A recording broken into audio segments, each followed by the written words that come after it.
అంతవరకు మా పోరాటం ఉంటుంది.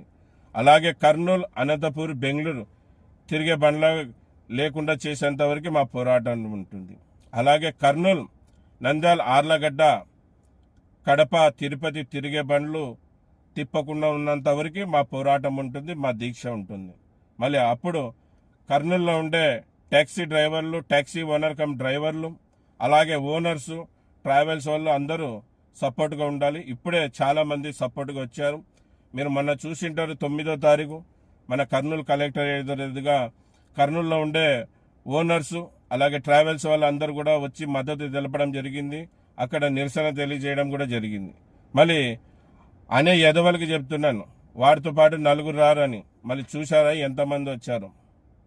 వాళ్ళకి జరిగే అన్యాయాన్ని ప్రశ్నించడానికి ఎంతమంది వచ్చారో చూసారా? అప్పుడు ఒక్కడు ఉండొచ్చు, ఇప్పుడు 100 మంది ఉన్నారు నాతో పాటు. మంచోళ్ళు, నిజాయితీ పరులు, వేలకు వేలు, లక్షలకి లక్షలు ప్రభుత్వానికి ట్యాక్స్ చెల్లించేవాళ్ళు. మీలాగా అన్యాయంగా తిరిగే వాళ్ళు కాదు. వాళ్ళు ధర్మం వైపు నిలబడిన వాళ్ళు. అందుకే నేను వాళ్ళ వైపు నిలబడ్డాను, వాళ్ళ వైపు నిలబడతాను. నా ప్రాణం పోయినా వాళ్ళ తోడైతే వదలను, వాళ్ళ వైపు నిలబడే పోరాడుతూ ఉంటాను.